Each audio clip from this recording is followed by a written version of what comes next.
Hey everyone, just finished the second video for this week's module with Lieutenant Steve Schuler of the Blue Ash Police Department.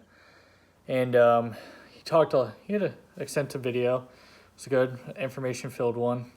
He talked about how he assists in running the Blue Ash Police Department's UAV drone program.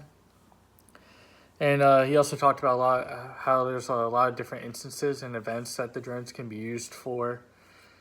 And he also talked about a lot of different uses for the drones themselves, and also in the event of a terrorist attack.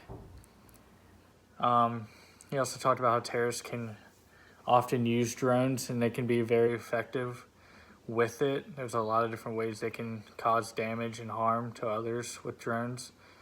He also talked about how they're excellent tools for agencies to use for a plethora of different ways to use them, and scoping out an area is a good example for that.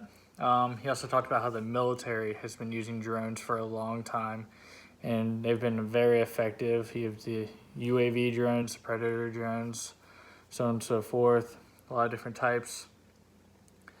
But this is a lot of new technology and information, but it can be extremely useful for the U.S., given it has been successful in the military, so who says it couldn't be used over in the States?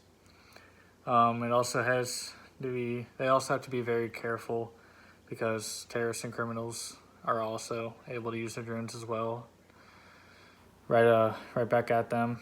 So you have to be careful with what you use, that it doesn't get caught in the wrong hands.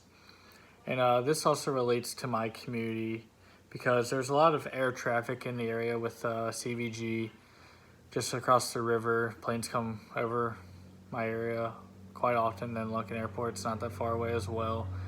And then also there's quite a few hospitals in the area as well, and there's helicopters coming through the area as well. And I know there's news helicopters, police helicopters that fly around the area all the time just for whatever reason. And you gotta be careful with the drones because they reach a certain height. They can cause a lot of issues. They can run into helicopters because it's gonna be a small figure. Not gonna really see what it is. It could look like a bird for all they know, and it can cause a lot of damage if they aren't being careful.